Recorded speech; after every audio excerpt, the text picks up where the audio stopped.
Hey, Jennifer here. This is a messy family drama with a clear turning point. Someone tries to push and it backfires in the best way. Let's dive in. My husband's family spent $73,000 of my daughter's inheritance in one day. No one likes her, my sister-in-law said. Let's pretend we are family, my niece giggled.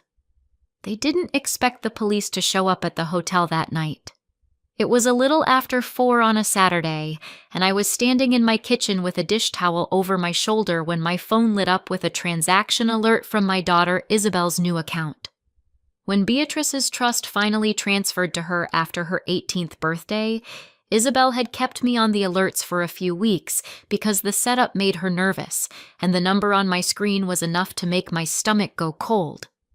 $4,862.17 at a luxury boutique inside the resort.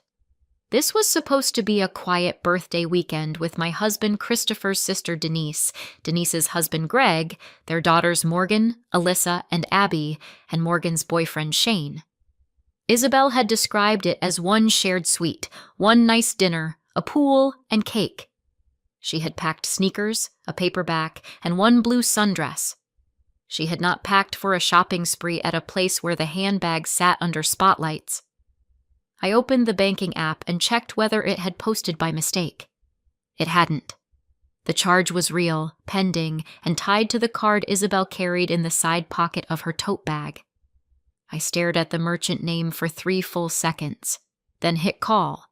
By the time it started ringing, I was already afraid I knew who had touched that money first. Isabel answered on the 4th ring, but I could barely hear her over bass, laughter, and the sharp crash of too many people talking in a closed space. "Mom," she said, and she sounded far away, not like she was walking around and not like she was focused on me. I asked where she was, what boutique she had gone into, and why there was a charge on her card that looked like rent. "We're just hanging out," she said. But then somebody squealed right next to her, and another voice, female, older, careless, said, "Tell her everything's fine." I knew that voice. "Denise."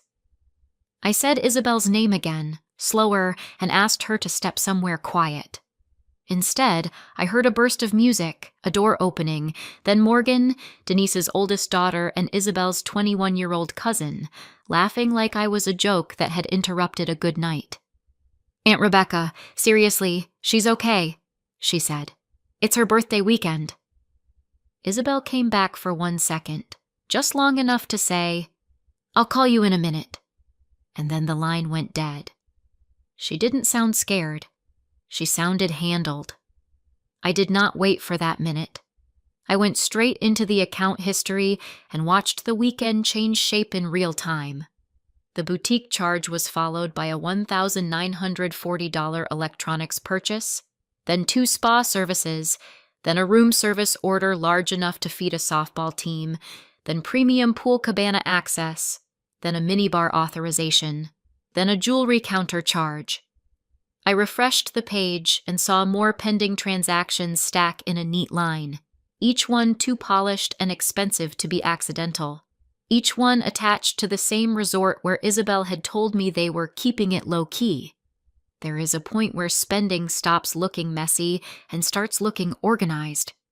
This was organized. Somebody was moving through that property with purpose and an 18-year-old's card. I checked the total twice because the first number felt impossible, and while I was staring, another authorization landed. It was not one dumb decision, one overexcited dinner, or one bottle service mistake. It was a full afternoon of people treating my daughter's inheritance like an open cash drawer. I remember setting my phone on the counter very carefully, as if anything sudden would make it worse. By then, I knew this trip was not happening around Isabel. It was happening to her. Christopher was in the garage sorting through a plastic bin of extension cords when I walked in and held my phone out without saying anything.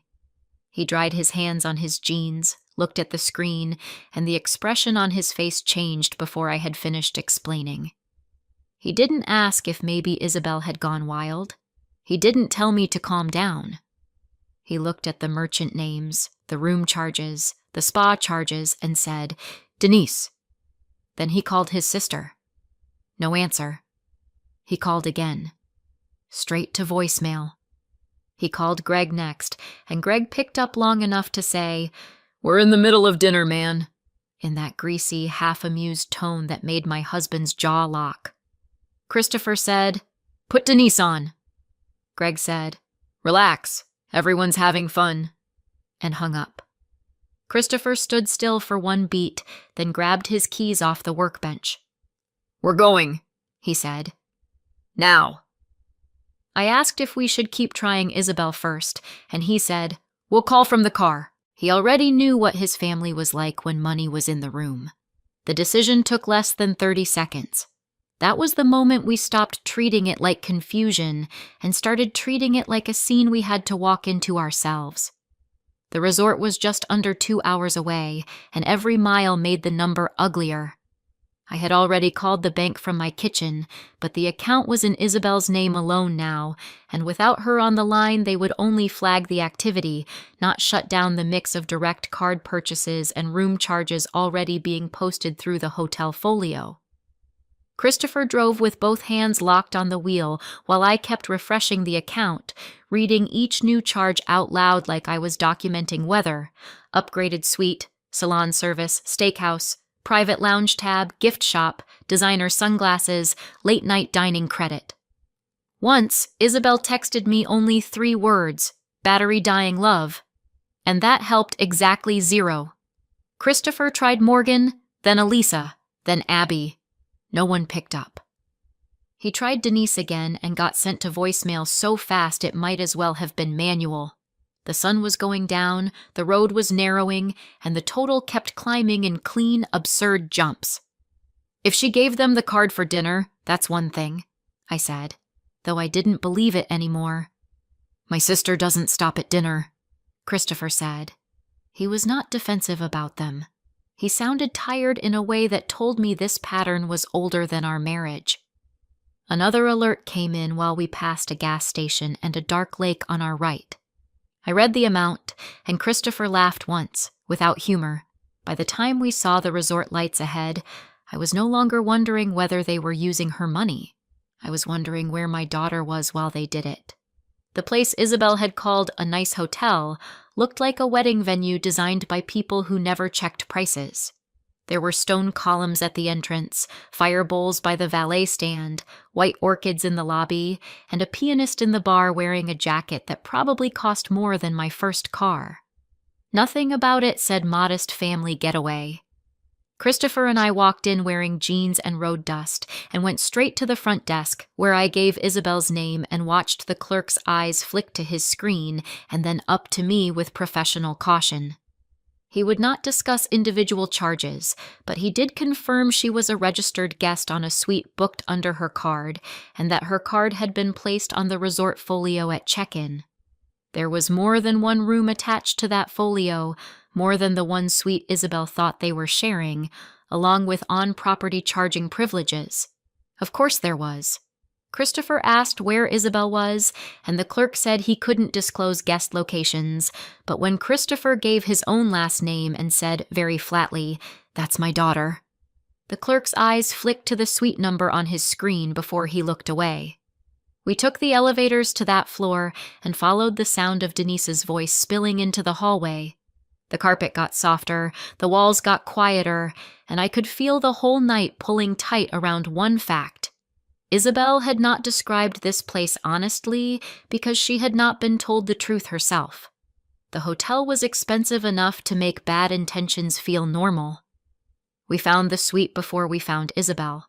The door wasn't fully closed, and voices were spilling into the hallway with the easy, lazy confidence of people who think the person they used is asleep somewhere else. I heard Denise first, my sister-in-law, telling someone not to worry about checkout until tomorrow because she still has plenty. Then Morgan laughed and said Isabel was so desperate to be included that all they had to do was stay sweet a little longer. Another voice, Alyssa, the 19-year-old cousin, asked whether Isabel would notice the extra shopping bags. Denise said, No one likes her. Like that settled it. No one's going to ask questions anyway. Somebody else joked that Isabel should be grateful because this was the most attention the family had ever given her, and more laughter followed, light and cruel and comfortable. Then Morgan giggled and said, "Let's pretend we are family." And Denise answered, "Exactly." No one inside sounded drunk enough to be confused. No one sounded ashamed. They sounded efficient. Christopher looked at me, and I knew from his face that he had heard exactly what I had heard. I did not push the door open right away. I stood there with my hand at my side and let the whole thing settle into place. That was the moment I stopped hoping there was a misunderstanding.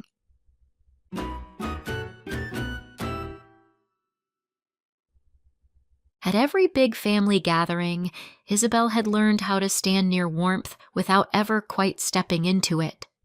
I can still see her at 14 in Denise's kitchen on Thanksgiving, holding a can of ginger ale while the cousins crowded around the island making plans for an ice rink that night. Morgan was choosing songs, Abby was begging to ride in Shane's cousin's car, Alyssa was taking selfies with my mother-in-law in the background, and Isabel kept hovering close enough to be useful. Denise handed her a stack of paper plates and said, "Can you run these out to the patio, honey?" in the same tone people use with a polite neighbor kid. Isabel did it, of course. She always did. Later that winter, she passed Morgan in the hallway at school and got a quick smile without the stop, the shoulder touch, the "come sit with us" that Morgan gave other cousins. Christopher used to say they were just loud girls, and Isabel was quieter. He wasn't wrong about their personalities, but he was wrong about the math. Quiet children still notice where the circle closes. They notice who gets called back when they drift. They notice who gets left holding cups and coats and empty serving trays. Isabel was never openly pushed out. She was simply trained to live on the edge of the frame. The pattern got easier to see at events too big to hide the hierarchy. At Morgan's graduation party, the backyard was full of folding chairs, balloons, and relatives with paper plates, and Denise's branch of the family ran the whole afternoon like they were hosting television. Morgan picked the playlist, Alyssa positioned everybody for photos, Abby decided which cousins were taking dessert to the fire pit later, and Greg told stories loud enough to pin the conversation around him. Isabel was there in a yellow dress, carrying a wrapped gift and trying not to stand with just the adults, because she wanted badly to be included with the younger set, even when they made it look effortless, and she never quite knew where to put her hands. I watched her smile when Morgan said, "We're all going out after this." And I watched that smile disappear when Denise added, "Just the usual girls, sweetheart. Small car." Isabel acted like it was fine. She helped collect the ribbon scraps from the table instead. The public events always worked that way. At birthdays, holiday dinners, and backyard parties, she could not be excluded because too many people were watching. But movie nights, quick dinners, mall trips, and casual Saturdays somehow formed themselves elsewhere. Isabel kept confusing proximity with invitation. She kept thinking one more appearance would change the category. It never did.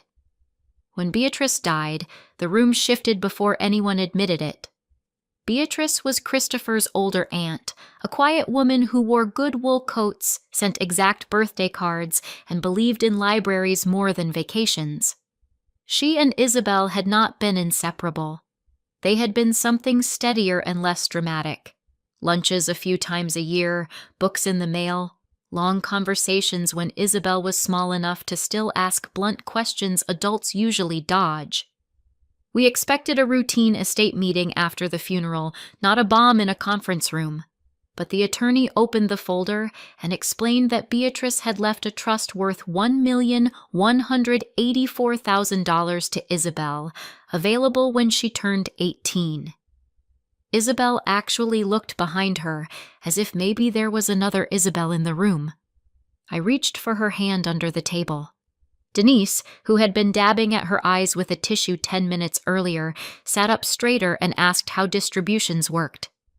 Greg asked whether there were restrictions on housing, education, or family support. Christopher went still beside me. Isabel whispered, "Why me?" Because she really did not know. I think Beatrice saw what the rest of them missed. A girl who listened, a girl who remembered details, a girl who had not yet learned that wanting family can make you expensive. Grief was still in the chairs with us, but money had already taken the head of the table. After the inheritance became known, Denise's side of the family did not transform overnight into cartoon villains. They got warmer by inches, which made it more dangerous. Morgan started texting Isabel first. Alyssa wanted to know where Isabel bought her boots. Denise suddenly remembered little things about her schedule and asked if she was free for brunch or shopping. Abby, who had barely spoken to her at Christmas, began sending her dumb videos and inside jokes that had never existed before. The change was small enough that anyone could deny it if I pointed straight at it, but it was there in the tone, the frequency, the new insistence that Isabel was one of the girls. Christopher saw it too. One night in the kitchen he said, "I hate that this sounds paranoid, but I know my sister." And I said, "It doesn't sound paranoid. It sounds late." Isabel heard us. She told me I was being unfair. "Maybe they're just finally trying," she said. "Maybe they grew up." She was 17 and still hungry for proof that she had been misread, not sidelined. Denise started talking about making Isabel's 18th birthday special, about memories, about experiences, about how family should celebrate family. The line moved so smoothly it almost looked natural. For the first time in her life, Isabel was being courted by people who had once barely noticed when she left the room. So when Denise proposed the birthday weekend, after months of warming Isabel up, and just as the trust became accessible, it came wrapped in exactly the language Isabel had wanted to hear since middle school. Just family. Just a nearby resort. Just a nice dinner, some pool time, maybe a little shopping, something modest to mark adulthood. Denise said Christopher and I deserved a break from planning everything. Morgan said she wanted cousin time. Greg called it finally doing right by Isabel. I told my daughter very plainly in our laundry room while she folded t-shirts into a duffel that having money did not mean owing people a piece of it. I told her kindness and access were not the same word. She rolled her eyes, but not cruelly. "Mom, I'm not stupid," she said. "I'm not handing anyone my life. I just want one normal weekend where they actually want me there." That was the sentence that beat me because it was honest and because she was 18 and legally in control of the account. I could advise. I could not forbid. Christopher backed my warning, but he also believed Isabel deserved the chance to make her own decisions with family who should have behaved like family without needing a lecture first. We let her go with an overnight bag, a new sundress, and more hope than cash should ever buy. A few hours later, my phone told me exactly what they thought that hope was worth.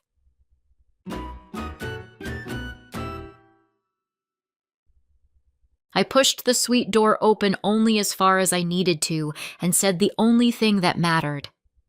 "Where is Isabel?" Denise looked up so fast she almost dropped the stemmed glass in her hand. Morgan turned on the sofa with a shopping bag at her feet. Alyssa froze with her phone half raised.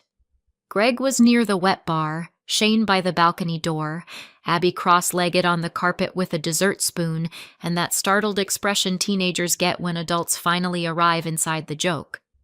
Christopher stepped in beside me, and whatever fake casualness they had been wearing a second earlier went stiff around the edges. Denise recovered first. "Rebecca," she said, smiling too hard. "We didn't know you were coming." I didn't answer that. I asked again, "Where is my daughter?" No one said the wrong thing, and that was almost worse, because I could see all of them calculating at once. Morgan crossed one leg over the other and looked at her mother instead of me. Greg put his glass down like he was suddenly sober. Denise's mouth flattened for half a second before she smoothed it back into something social. Christopher did not raise his voice. He just stood there, looking at his own family as if he had already left them. Nobody answered fast enough. Silence has a way of confessing before people do. Denise finally gave us a shrug so light it felt practiced. She got tired and went to her room, she said. It's been a long day. Don't make this dramatic. There was a tiny laugh after the sentence that made my skin pull tight over my arms. Morgan joined in with one of those little cousin giggles that says the adults are overreacting and the real truth is too obvious to explain. I did not challenge the story yet because I wanted the room number more than I wanted the satisfaction of watching Denise lie badly. What room? I asked. Denise picked up her phone, squinted as if she had to search for information she obviously already knew, and said, She's fine, Rebecca. She just needed sleep. Christopher took one step forward. Room number. That was all he said. Denise looked at him, and whatever she saw there made her stop performing. She gave us the room number. Morgan added, She was having fun, Aunt Rebecca, in a tone that tried to pin this on my personality instead of their behavior. I ignored her. Christopher and I turned and left without another word. Behind us, I heard Denise say, too loudly, I really don't appreciate being ambushed like this. The fact that she still thought manners were the issue told me exactly how protected she felt. Isabel was alone in the separate room they had booked for her under the same folio, and that was the first thing that made the lie look uglier than simple greed. She was fully dressed on top of the blankets, one shoe off, one still on, her phone dead beside her, and her makeup smudged into the pillowcase. I said her name once and got nothing. I touched her shoulder. Nothing. Christopher moved past me fast then, sat on the edge of the bed, and tried harder. She made a soft sound, rolled a little, and opened her eyes halfway, but they did not focus. Izzy, he said, using the name he had called her since she was 2. Look at me. It took long seconds for her to recognize us. While I was standing there, my phone buzzed with another alert. I looked down and saw a fresh charge for more than $2,000 from the resort's luxury retail wing, time-stamped 2 minutes earlier and charged to her room. My daughter was half-conscious in a hotel room, and someone was still shopping against her account. I showed Christopher the screen. He shut his eyes once, then opened them and said, Stay with me, kiddo. Isabel tried to sit up and couldn't do it cleanly. Her mouth was dry. Her words were thick. Nothing in that room looked like restful sleep. Someone was still spending while she could barely hold her own head up. The smell hit me when I leaned in to move her hair off her face. Fruit, sugar, and alcohol trying to pretend it was candy. Did you drink? I asked. Isabel blinked at me like the question had to swim a long way to reach her. A little, she mumbled. They kept... Then she stopped and closed her eyes again. Christopher got her a bottle of water and held it while she took 2 shallow sips. I asked who gave it to her. Denise's name came out first, then Morgan's, then a broken version of They Said Birthday Girl, and just one more. That landed harder than the charges for me, because under 21 in the U.S. is not a gray area at a resort, and because Isabel was not a kid who snuck around with fake IDs and big stories. The only thing I had to compare it to was a family city break we took in Germany, where she had legally tasted 1 glass of wine with dinner and turned pink and sleepy halfway through her pasta. That was her entire history with alcohol. Now she was limp in a resort bed, too groggy to track a question, while her aunt and cousin kept feeding off her account next door. There is a point when selfishness sharpens into method. That was when I stopped seeing a spending spree and started seeing preparation. Christopher stayed with Isabel while I went downstairs and asked to speak to hotel management and security. I did not go in angry. I went in specific. My under 21 daughter appeared to have been supplied alcohol by family members on property, I said. She was currently impaired in her room, her bank account was being hit with large suspicious charges, and I needed to know whether your staff had served her directly. The manager's whole posture changed at her age. He denied immediately that the hotel would knowingly serve an underage guest and called security before I finished my second sentence. A man in a navy blazer led me into a back office with 2 cold air and 4 monitors on the wall. They asked where Isabel had been dining, what time, which relatives were with her. I answered everything. The manager kept repeating that if alcohol had reached her, they needed to establish how. He was protecting the resort, not helping me out of kindness, but I did not need kindness. I needed speed. One of them found the restaurant camera angle. Another checked the lounge area outside the dining room. They would not promise me copies. They did promise to review it immediately. For the first time that night, the lies had met a building with liability. They did not hand me footage, but they showed me enough to change the whole case in my head. On the restaurant camera, I could see Denise ordering drinks for the table while Isabel sat stiffly at the end, smiling the polite smile she used when she wanted to seem older and easier than she felt. Later in the same sequence, Denise leaned toward her and slid a bright drink across the table. Isabel hesitated. Morgan, legally 21 and old enough to know exactly what the risk was, leaned in from the other side and said something that made Isabel give a small, embarrassed laugh before she picked up the glass. A little later, another angle showed Morgan coming back with a fresh drink of her own, sitting beside Isabel, taking a sip, then passing the glass over as if that made it harmless. Denise kept watching, not accidentally, not from across the room, watching, encouraging, making sure the glass ended up in my daughter's hand. They showed me one more stretch where Isabel tried to stand and looked unsteady, and Denise touched her elbow with that fake, caring little gesture some women use when they are staging concern. I thanked the manager because I am a civilized person even when I hate people. Then I stood up. They had not found a drunk 18-year-old and made bad choices around her.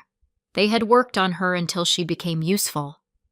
When I got back to the room, Christopher was sitting on the edge of the bed with Isabel propped against the headboard and a wet washcloth in her hand. She looked younger than 18 then, not because of her face, but because betrayal strips people back to the age where they first learned to hope. I told him exactly what the hotel had shown me. I did not soften it. Denise had ordered, Denise had pushed, Morgan had backed her up, and the hotel now knew my daughter had been underage.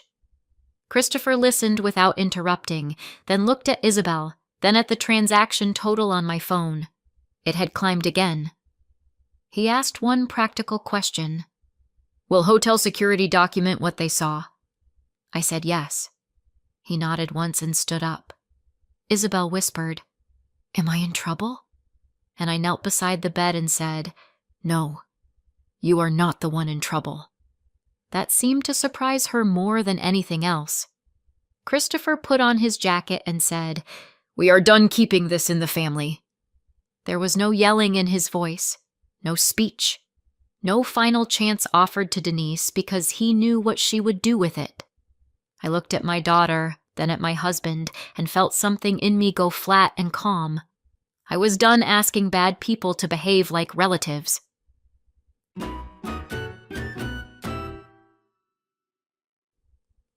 We made the report that night, not the next morning when everybody had time to line up a cleaner story.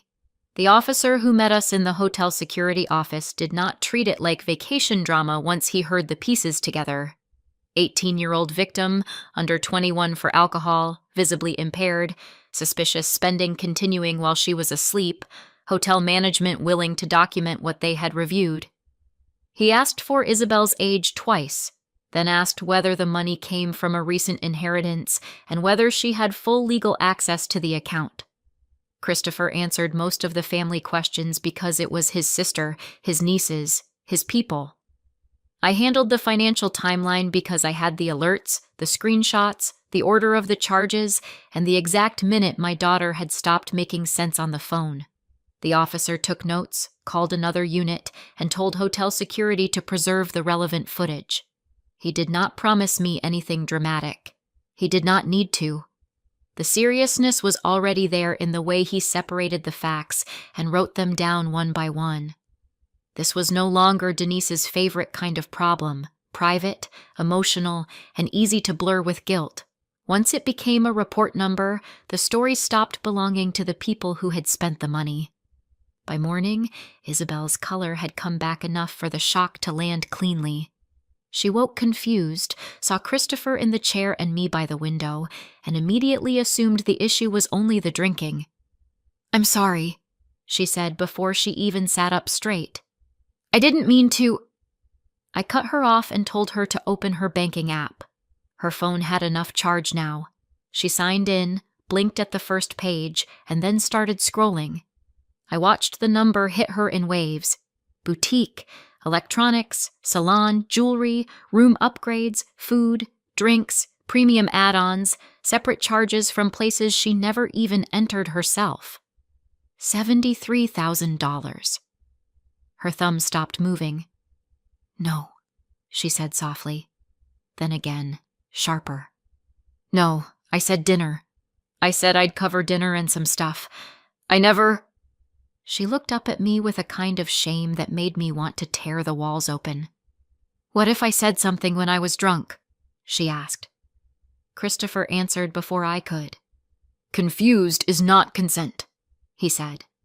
"Impaired is not permission." I told her the hotel had reviewed footage and that this was not fuzzy. This was a group of adults and near adults using alcohol and family language to keep her compliant long enough to keep charging. The worst thing on her face was not fear. It was humiliation that she had wanted them to like her that badly. Hotel management asked everyone tied to Isabel's folio to come downstairs while the charges were under review. And the confrontation happened in a private breakfast room off the lobby because Denise still thought spaces could save her. She came in with Greg and the girls wearing the brittle confidence of people who plan to survive on tone. Morgan crossed her arms. Alyssa kept checking her phone. Abby looked terrified now that adults with badges had been seen in the building. Denise started first, saying Isabel had offered to treat everybody because it was a special weekend and that the totals only looked large because upscale resorts charge in weird ways. Greg added that families blur expenses all the time. Morgan said Isabel had been laughing, having fun, saying yes to things all night. Isabel was pale but steady when she answered. "I did not agree to $73,000, she said. "I did not tell you to buy yourselves clothes and electronics. I did not tell you to use my card while I was asleep." Denise tried to pivot back to feelings. "We are family," she said. "We don't nickel and dime each other." Right then my phone buzzed with a front desk notification that an attempted late checkout and breakfast service charge tied to Isabel's room had been declined because the folio was under review. Even then, even after the report, they had tried one more reach. Christopher looked at his sister and said, "You don't contact her again unless it's through me or an officer." Even with the floor dropping under them, they were still reaching for her wallet. They never got the chance to settle into a better lie because the two officers who had responded the night before came back before Denise finished her next sentence. There were no sirens, no spectacle, nothing cinematic. Just two officers stepping into the doorway with hotel security behind them and asking for names, dates of birth, and who had occupied which rooms. Shock works differently on different people. Greg tried to switch into practical man mode and started over-explaining. Morgan went pale and angry at the same time. Denise smiled for half a second, as if charm had solved things before and might again, then saw that no one in the room was there to be charmed. Shane moved backward so fast he almost clipped a chair. Abby burst into quiet tears. The officers separated Isabel from the rest of them and spoke to her with the care you use on someone who has been embarrassed and harmed at once. They asked Christopher and me for our timeline. They asked Denise and Morgan about the drinks. They confirmed with hotel staff that relevant footage existed and that account-related issues had been flagged overnight. Denise tried once more with, "She said it was fine." But the sentence sounded small now, because this was no longer a family argument where volume could beat precision. It was a record, a sequence, a set of names attached to decisions. They had spent all night controlling my daughter. By then, they had already lost control of the story. 6 months later, most of the money was back and none of the relationships were. The recoverable purchases, designer clothes still tagged, electronics still boxed, accessories, unopened cosmetics, even a few items Greg had apparently been stupid enough to leave in their original packaging, were returned or clawed back, and between reversals, restitution pressure, and formal consequences nobody laughed about afterward, about $58,000 was restored. Roughly $15,000 was gone for good into hotel charges, meals, drinks, service fees, and consumed extras you cannot uneat or unsleep in. Denise's side of the family stopped using the word misunderstanding once papers started moving and officers kept asking for details. Isabel cut contact completely. Christopher made no heroic speeches. He just stopped smoothing things over, stopped forwarding apologies, and stopped pretending blood automatically outranked harm. That mattered more than drama would have. Isabel changed too. She took a financial literacy course at the community college before starting her first semester away, moved her accounts, set spending controls, and learned that generosity is a gift, not a doorway people are entitled to walk through. Sometimes we still talk about Beatrice and what she really left behind. Not just money, a hard lesson, yes, but also a line Isabel can now hold without shaking. Being wanted had always been loud around that family. Being loved turned out to be much quieter and much safer. Do you think we were right to go to the police? Let me know in the comments. And if you liked this story, please subscribe for more.